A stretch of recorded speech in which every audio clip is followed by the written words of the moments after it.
Hey guys, so this video is a conversation with a fellow friend of mine who's been working out for a very long time. And this video is educational based video meant to instruct people how to create their own splits. So it's more like a mini kind of podcast kind of thing, but I think it can be very resourceful since we have a lot of experience. I've been working out for almost 3 years and he's worked out for 4. Just a disclaimer, we are not exercise scientists, we are not doctors, we're not professionals in any light, but we do have a lot of experience. So take everything we say with a grain of salt. And if it helps you out, that's great. If not, just leave down a comment below and I'm open to answer any questions you guys have. Hope you enjoy. Okay. Wait, so okay, what was your previous one and what was wrong with it? Let's start with that. Let's talk about our previous workout and what was wrong with them, and then I'll tell you mine, and then like we can also talk about other splits, and then at the end we can make your split or talk about like the best split because mine may change after this, in my opinion. Yeah. All right. So you mean when you say splits, do you mean like the concept of a split, or like one that I practically use? Like, do you Yeah, mean like push pull legs, or do you mean like a specific push pull legs? like what were you previously doing? What was your week to week basis kind of split? Um. So I've been working out. I started 4 years ago, right? I started with push pull legs. I did push pull legs for like a year. Then I tried chest and back for a month ish. Then I went to back to push pull legs for like another year. Then I tried upper lower for like 2 months. Really liked it. Then I tore my glute, or I don't remember when, but at some point I tore my glute, hip flexor, and got tendonitis. So I couldn't hit legs for like a year and a half. So then I just did push pull for a long time. Right now I'm running push pull legs, rest, upper lower rest. Push pull legs, upper lower rest. Okay, yeah, that's similar to what I'm doing right Push pull now. legs, rest, upper lower rest. Yeah. Okay. And then like what do you think was like wrong with the workouts that you've done so far that makes you want to like switch your split to a new one? Um, for me, I've been on push pull legs for a long time. The main thing is the frequency. I need more frequency for my lifts. More Basically, what I'm volume saying or with like that is, over the week? let's say I'm doing push pull legs. Let's go Monday to Sunday. It would be chest, back. This might be. Can I screen share? Oh yeah. If it works. So if you look at this, you're getting you get chest twice a week, back twice a week, legs twice a week, and then we Wait, look at so upper what lower. stands for, so this is push, pull, and then leg? Yeah, Okay. yeah. And then if you do upper lower, you go upper lower upper lower upper. Oh, are you planning to, so like you cut it in half is what you're saying? Yeah, that's what I'm saying is if you run push pull legs rest, a full cycle is gonna take you 4 days. But if you're running upper lower, a full cycle only takes you uh, 3 days. So over the course of weeks, this little gap between these two, this gap right here, this is just free progress. Right.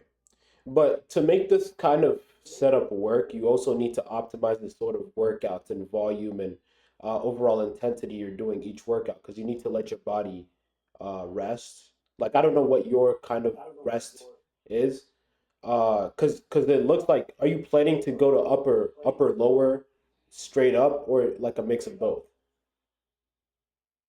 So here, how do I erase this? But basically, you get that you get the lower frequency, but also you keep not having that many rest days a week because I really like going to the gym. So just I don't know. Yeah. With upper lower for me, if I have a shitty upper day, I'm pissed about it until my next upper day. And it's just with push pull legs, you get more like if you want to hit like forearms, you want to hit like serratus or something, you have more leeway. Okay, so my When opinions you're on programming this. an upper day, you got to keep it strict. Yeah, so my opinions on this, I think this is good. Like personally, I'm basically running the same thing, but I swapped these two. And the reason why is I don't like having push and pull. Am I echoing? I feel like you're like I'm echoing through your mic. Here, I can turn you down. Yeah. So like I don't like having push and pull on the same days because what I do on push and pull, I think I've told you this before, is on push days I actually do biceps and my chest. And then on pull days, I do my triceps and my back. So since I'm not doing just Yeah. like straight up push, right? What I do is that I swap legs in the middle so that the biceps here does not affect my pull day here. And the Yeah. chest here with a little bit of triceps does not affect my tricep work on the pull day. So it kind of like balances out on that lens. And then I like this over here, this upper lower, because like you stated, push pull legs rest, that's a 4 day cycle. But here it's like you're mixing both. You're doing that 4 day rest, and then you're having upper lower rest, which gives you the beauty of both worlds. And I actually literally hit legs or lower yesterday, and I really liked it. So this definitely makes sense. Personally, for me, just for like the audience, I've been working out for it's gonna be 3 years now. Like late August is gonna be 3 years. Um, and I started off with calisthenics mainly, so it was like a push pull legs kind of calisthenics workout because I would like play soccer and I would like work out on the side. But then once I stopped playing soccer, I actually started committing to calisthenics. Then I did calisthenics for like a year and a half, so weighted pull-ups, weighted dips, so on. And then after that, I kind of like kept on this weird push pull legs split for like a year and a half or two, which gave me good progress, but I felt like I wasn't optimizing things as much as I could. Like with calisthenics is very hard on the joint. I feel like I was doing a lot of volume and not like junk volume, and so then I kind of like changed it to more bodybuilding based within the recent year and a half ago, and that did yield more gains for me. But again, I was dealing with a lot of like joint pains. Even like right now, like I recently changed my split because it was too much like volume for my body to fully recover from. Yeah, so I was doing like a 4x kind of thing where I was doing a lot of sets, a lot of reps, which I figured that out. So I lowered it to 2 sets to failure, and I pretty much only do 2 sets to failure unless I don't do enough sets in like the first set. Then I add an extra set to make it 3 sets because it's about the reps. You Yeah. want like that's one thing that a lot of people don't focus about. That you want to get those reps in throughout the week because that's what really matters. It's the reps. The sets are just there to like organize it. But then I realized that I was doing too many workouts in a set. Like for example, I would have like 2 chest workouts or 3 chest workouts every single workout, and I would be doing like so many things over and over again. I realized I needed to minimize that because that's junk volume. So now my recent workout split is push, legs pull, rest, upper lower rest. The way that works for me is that on push days I do chest and biceps. Pull days I do or leg days I just do normal legs. Pull days I do back and triceps, and then upper lower I hit chest and lower body. Upper lower days are more volume based. While push legs pull days or push pull legs days are more strength based. This allows me to have a bodybuilding kind of volume while also building strength. The whole 2 sets method is not going away. I'm still keeping that 2 sets. The only place where I personally diverge from 2 sets or is when I don't do enough reps on that first or second reps. What do you think of this, Mason? Uh, for it really depends on the day. For me, push day, I'll do 2 or 3 sets for most of my stuff. But also, it depends on how many exercises I'm going to do for that muscle group. For triceps, sometimes I'll do 3 sets, but I'll only do one exercise. So it really it depends a lot. I just if you look at the whiteboard, Yeah. I map something out. I just want to go over what muscle groups I hit each day and in what order because I think order is super important. So for my push day, I'm gonna go chest. Yeah, go for it. All right. Mainly like explain this part. Like why you want to stick to like here. Like cuz I'm seeing lats, upper back, biceps, rear, forearms. That one's all right. Uh All right. So yeah, go for it. my push day, I like to do chest first, triceps, and then shoulders. For me, I'm super shoulder dominant. I don't know if you can tell like from this call, but if you go on like my TikTok, you can tell I'm extremely shoulder dominant. So I just kind of stuff that at the end. Chest is probably my weak point of the three. Triceps, I just toss in the middle. It's my favorite muscle group. So the first one, I would say throw what you enjoy the least first, or what's the hardest for you to focus on. Because for me, I don't really enjoy hitting chest that much, and my chest is the smallest of the three, so I have to do it first. Then I love hitting my triceps. So even though I'm fatigued, I'm still able to push myself really hard. Then I just, I do my shoulders at the end. My pull day is a little different. Um, I start with my lats, just because I have not like my mind muscle connection with my lats isn't super good, and then so I just get that out of the way first while my brain's still fresh. You don't want to do that with CNS fatigue if you have trouble with mind muscle. Then I go into upper back, pretty self-explanatory. Biceps next. Then I go rear delts and then forearms. I go rear delts before forearms just because I feel like rear delts take less mental effort for me than forearms do. So I like a break between biceps and forearms. Biceps are probably my least favorite muscle to hit, if I'm being honest. For my leg day, always start with a squat. If you don't want to squat, do a leg press. If you don't want a leg press, I don't know, figure it out. Then I like to do hamstrings to get my quads break. Then I go back, finish off the quads. Then I do hip abductors, calves, just to give my mind a break before I do core. Then then this is rest day. Then upper day. Again, start with chest and biceps because those are the hardest to hit and my weakest muscles. It just doesn't feel right to start off a full upper day with biceps, so I put them second. And then, after I do chest and biceps, get back out of the way before I get too fatigued. Triceps and then shoulders at the end if I'm not too tired. And then for my second leg day or my lower day, I do Bulgarian split squats to hit my glutes because I kind of skip out on them on my first leg day. Then I go straight into quads, hamstrings, and then hips, calves, core. And then I throw in rhomboids on that day just to balance it out a little. Okay. Yeah. Okay. I figured out. So that mean I like it's like I like it because it's similar to mine, but it's like also different. Um, Mhm. do you have any like any advice regarding like this? If you do you recommend this or like what do you recommend to people before like I do mine? What I recommend to people is don't just copy this because this is personalized. I'm going off of my own weak points and what I know I like to hit, what I know I don't like to hit. When you're starting out, I would honestly, the best way to decide the order is which muscle is the biggest. So for your push day, start with chest and then go to shoulders and then go to triceps because your chest is the biggest. You're going to need the most work. For your pull day, start with your back, then go to your biceps. For your leg day, start with your glutes. It's the biggest muscle in your body. So that's your squat or your whatever. Go glutes first, then quads, then hams. Because the smaller the muscle, the less it'll take from your brain to actually push.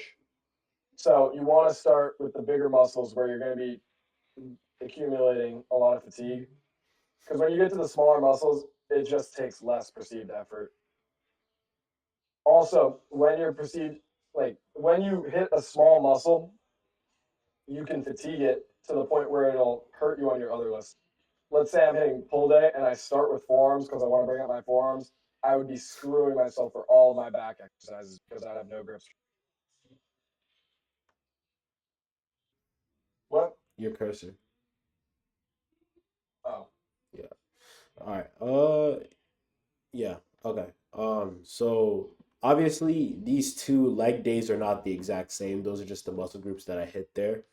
Um, a lot of times when I tell people that do uh chest and biceps on the same day, they like sometimes get a little confused. Like, why are you hitting those two opposing chest and bicep muscles on the same day? And I usually tell them because it lessens the fatigue. So you talked about fatigue before. You talked about that you hit chest first and then you hit triceps even though you're fatigued. I try to avoid that completely, because I want to hit these two muscle groups at their strongest, and here as well. So it's like upper back and then triceps. These two are still gonna be strong, and then there's this gap in between to kind of give the triceps, which we're working as residual muscle groups, time to rest before the back day. And same thing, biceps, which are used in lat movements, uh, get time to rest before we hit that back day.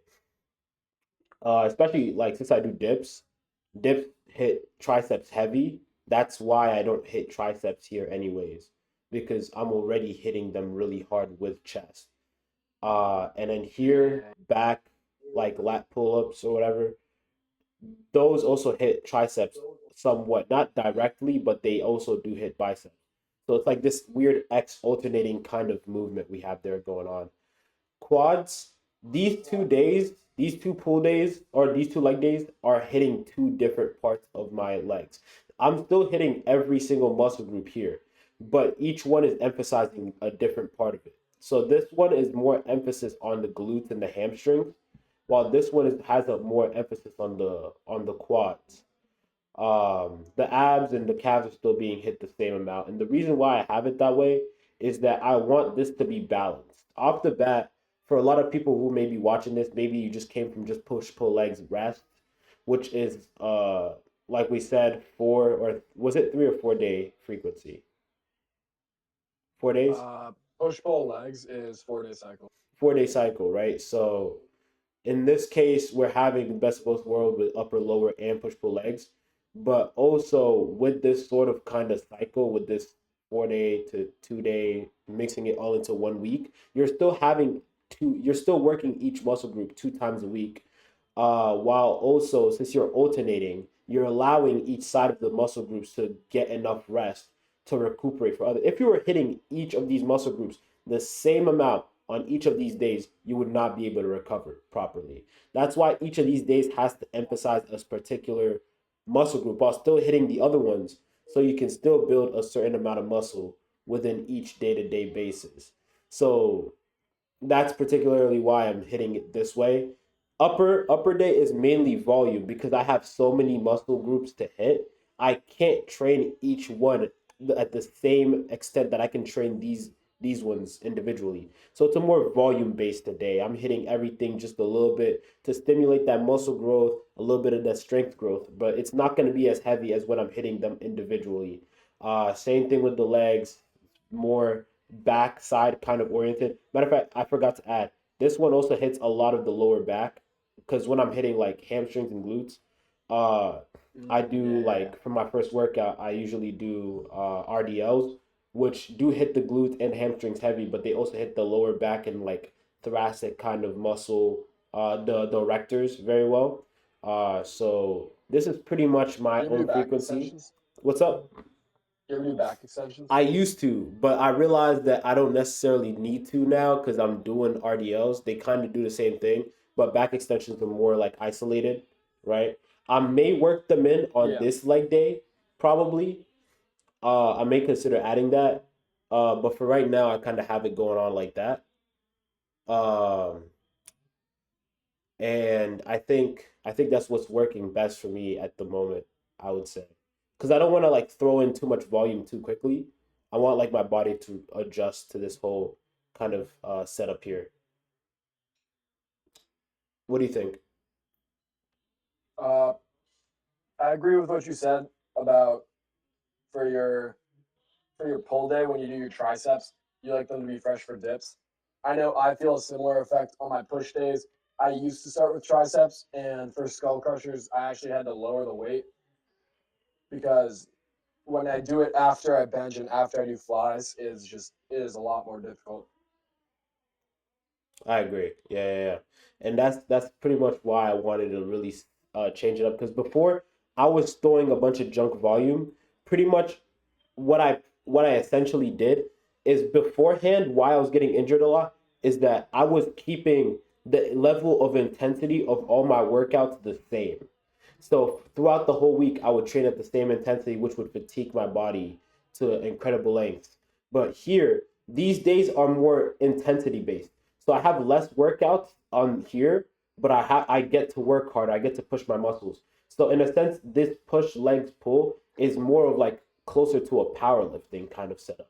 But here, this is more Yeah. of a bodybuilding setup because I get more volume.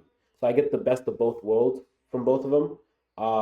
And again, it's a little bit biased because you brought up the weighted dips, but I also do weighted pull-ups as well. So that's also why this is set up this way. I need my biceps fresh with this gap day so I can really get those weighted pull-ups because that's how I train my back Yeah. mainly.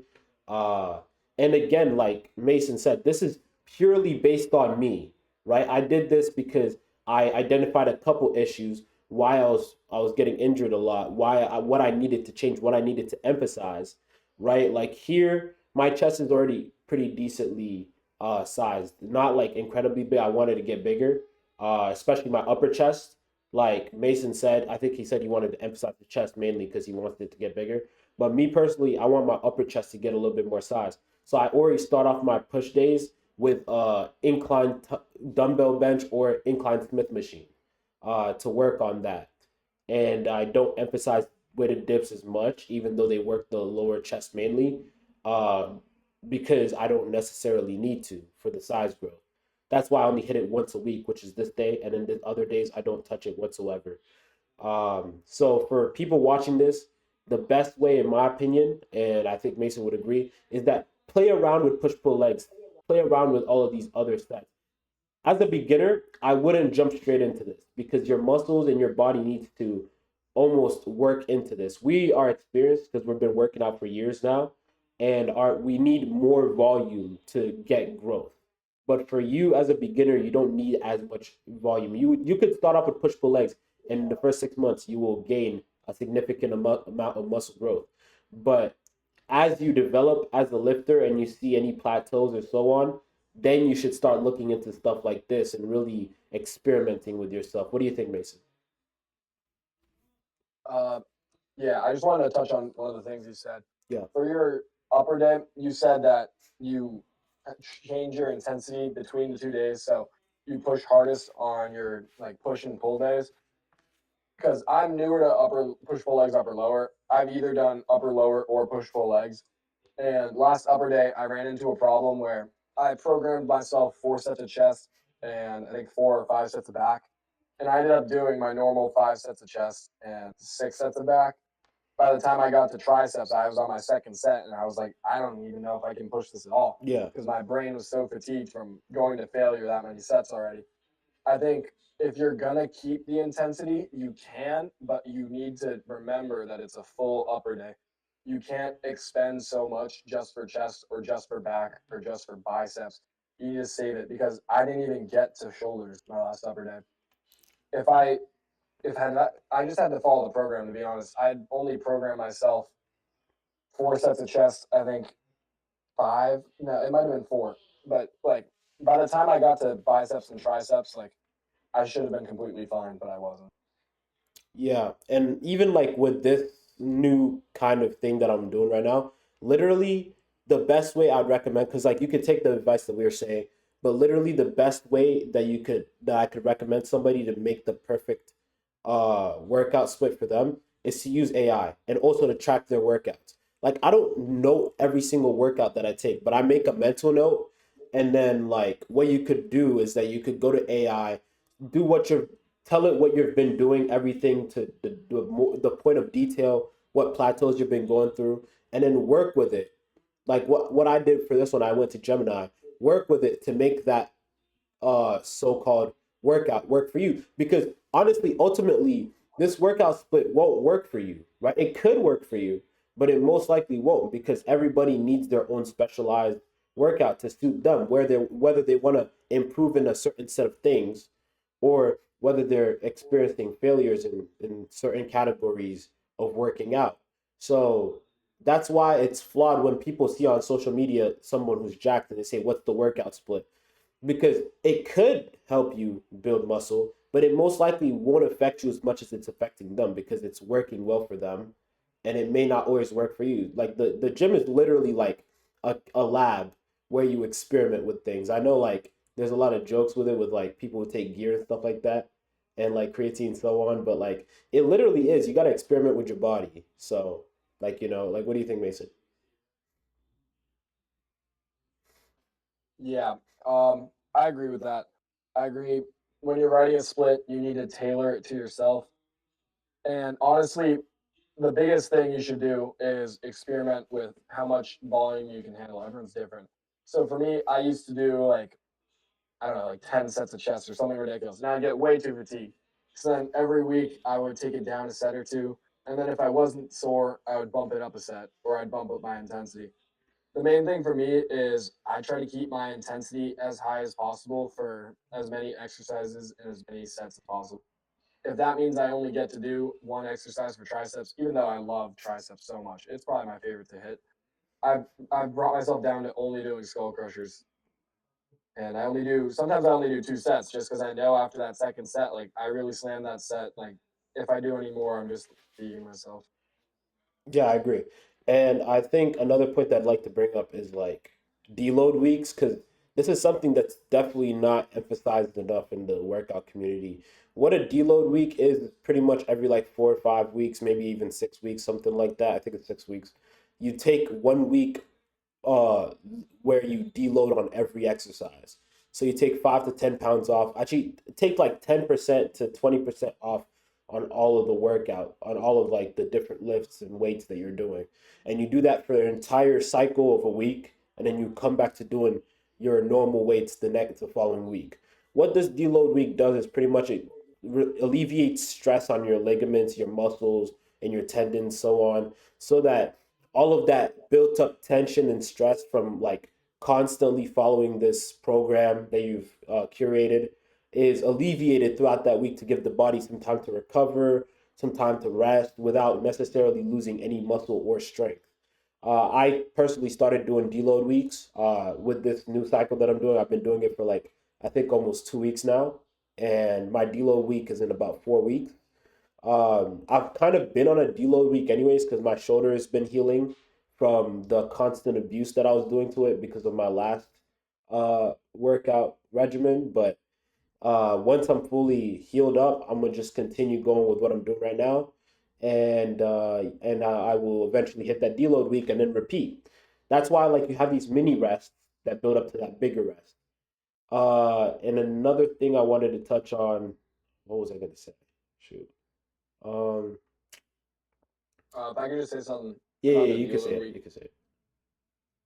Um, for me, I don't do full deload weeks, but what I do is every so often on all of my exercises, not usually on the same day, but a lot of times it ends up being on the same day. Is for lat pull downs, I built up to 225 for my working sets. What I'll do is, for example, I did this on my last back day before my upper day, just to gauge where I was at. Instead of starting with 225, which what I usually do, I dropped down to 185, and I did super slow, controlled reps. And I had one of my friends watch my form because I think it's really, really important, especially as a beginner. You really need to make sure your form is in check. Not only does it prevent injury, but more importantly for the gym, it helps you target the muscle you're trying to target. Because if I'm doing upper back rows, but my elbows are all the way tucked in and I'm hitting my lats, not only am I skipping out on my upper back, but I'm also over fatiguing my lats. If you have bad form, it can ruin your entire split. I agree. Especially bad form. Like for me, like a lot of my old videos, I used to not do great form, maybe on dips. There's two things that you want to make sure that you're doing to have perfect form. One is range of motion, and another one is tempo, right? You don't want to be rushing reps, even if you're strong enough to do it.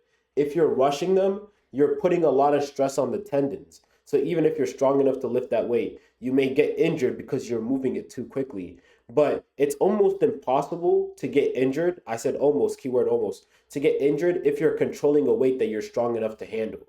Because you can do a 3 rep max going quickly and you're risking yourself to get injured, or a 3 rep max where you're slowing down in that eccentric and then coming up quickly. That's usually how I do my things. I do a slow downward tempo to reach that depth and then back up. That slowness can vary, but normally I don't want to go too fast because that speed is usually how people get injured in some way, shape, or form. And the other point I wanted to talk about was workouts. So as me and Mason already like set this kind of like workout splits up. Notice how we didn't put any actual workouts in here because they don't necessarily matter as much as the actual program itself. You could do 100 different types of bicep curls or different variations of chest presses. As long as the actual workout itself is hitting that muscle, it doesn't matter. You could hit dumbbell press with kettlebells instead of dumbbells, or a bench press, or like a barbell. I mean, and as long as it's hitting that muscle, it doesn't matter. Your body doesn't care what workout you're doing. It cares if the proper muscles are being hit and destroyed so they can heal up again. So stop Yeah, being so over what I saw fixated about on that is whether just what's up. I saw a quote about that. It was just this guy on TikTok. He said it was for biceps. He goes, pick your favorite exercise and hit it hard for 3 seconds. You don't Yeah, have to do anything fancy. You don't have to do the Newton extensions, TikTok. Pick your favorite exercise, hit it hard for 2 or 3 seconds. exactly. Because like a lot of people literally think that, oh, if I do this specific movement at this tempo, I'm gonna somehow put on 5 pounds of muscle. That's not how it works. Your body grows literally outside the gym. You just gotta do the right movements in the gym, but keep it simple. Literally, like we're breaking all this stuff down, but keep it simple because that's how you actually stick to it. For us, we're like gym addicts, so we don't really need to care whether or not we're keeping it simple. We're gonna stick to the gym regardless. But if you're someone who's Yeah, trying to get into the gym, like just try to keep it as simple as possible to a point where you can actually stay consistent. pick something fun too. I'll say this. I said this before. If I didn't think the gym was super fun, I would have stopped going. Right. Like You gotta personally, you like gotta be having a good time. yeah, exactly. Like for me, I have fun doing weighted dips. I have fun doing weighted weighted what's it called? Weighted pull-ups. That's why I do them. Not necessarily because they're optimal, because they still are extremely good workouts to build the back or to build the chest. But because I personally find them fun, I started doing them and I was like, I love calisthenics. That's why I built in my bodybuilding slash powerlifting kind of I made my workout split bodybuilding slash powerlifting kind of way, but at the same time, it's also mixed in with some calisthenics because those are the things that I personally love about the gym. So if you're someone like who does CrossFit or maybe plays a different sport or maybe does, I don't know, something, try to build it into your workout. And then like that will probably make going to the gym a little bit more fun. Yeah, I mean, for me, like Isaiah was saying, he likes to do weighted pull-ups and weighted dips. I started doing weighted pull-ups and weighted dips, and I hated it. No offense to you, but when I did weighted dips, it hurt my sternum. When I did weighted pull-ups, I felt like my fall down, so I just stopped doing them. Just because an exercise is good and it builds a lot of muscle doesn't mean you have to do it. I personally do not enjoy the bench press. I know it's like the most popular exercise. It's really not my favorite. So most of my chest days, I'll do dumbbell incline, fly then. Yeah, that's usually the way to go. Literally, just do what you like to do. And then lastly, like I wouldn't copy exercises you see on social media. I made this on like a previous video on how to build muscle as a teen, but literally copying people's exercises online is the worst thing you could probably do, and you'll probably just end up getting injured, to be honest. But like, yeah, any other like things you want to add, Mason, regarding like either making um a split or like overall gym advice?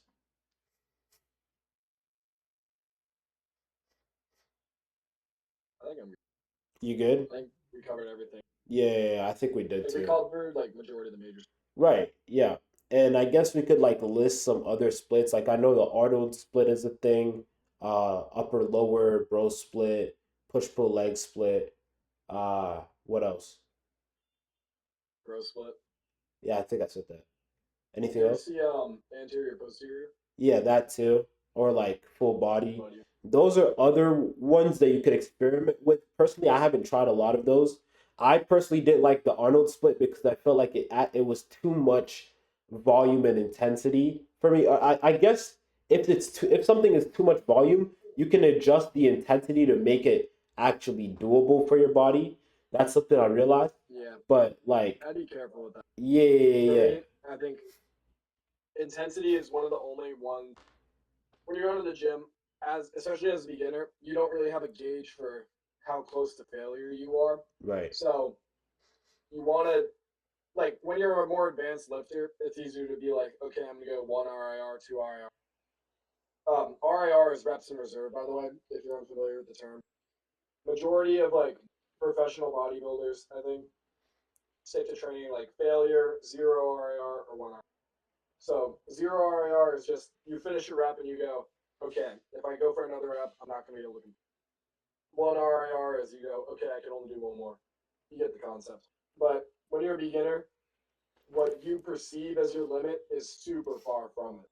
So it's more important to prioritize intensity over like proper volume, especially when you're in your newbie gain phase. Your body recovers way faster than it ever will again. Yeah, you said it best, honestly, because like as a beginner, that's why I said as a beginner, you shouldn't start off doing the same kind of breakdowns we're doing. I would say keeping it simple in the beginning is perfect for you because your body is not ready for any of this stuff, right? That's why a lot of people actually quit the gym after starting because they see these bodybuilders giving these crazy splits and they're like, okay, I'm ready, let's hop into it, and they can't stick to it. Either they're getting extremely fatigued, which is something that happens if you go a long time without doing a workout or working out in general, or if you go like if you switch up your workouts entirely, you will get extremely fatigued, which sucks because it hurts. It literally does hurt when you get that fatigued. I mainly feel it on legs. I'm feeling it right now on my on all the muscle groups that I stated earlier, but you gotta take it slow so your body can get actually used to it, and then once your body gets used to it, then you're like, okay, I can add more intensity now, and then you slowly ease into it. So yeah, I think you said it well, Mason. Like, since you're a beginner, you don't know how much intensity it is, so it's best to play it safe. And as previously I was stating about the Arnold split, I didn't like it because I feel like it just the muscle groups that it was hitting, they were too close together, and I didn't like that kind of volume and intensity. The way it was split up, I didn't like that personally, so I didn't really like it. But you can experiment with all of these different workout splits to see what you like personally and what fits your schedule. Because this is the workout split, it's also a schedule. It's when you hit these muscles. Oh, you have something to say? Oh, you're good? Okay. Okay. There you go. Yeah, yeah. Did you get all of it? No, no, because I was saying like this is a schedule, so like make sure that your workout split can actually be doable with your schedule. Because that's also another reason why people quit. Because like it doesn't adhere to their schedule. Maybe they're too busy. Make sure your workout split it adheres to your schedule. So if you're a really busy person and you can only hit the gym once a day or once a week or twice a week, do full body. If you can go to the gym 4 times a week, do upper lower. Then you have like a break in between there. Make sure it adheres because no matter what split you're doing, just make sure you're working out. Make sure you're moving your body. And yeah, and anything else, I think we touched a lot about everything. Uh, I think for this video, I think we covered all like the we want to go over. Yeah. Yeah. Awesome. And if you guys have any questions, make sure you comment down below. Yeah.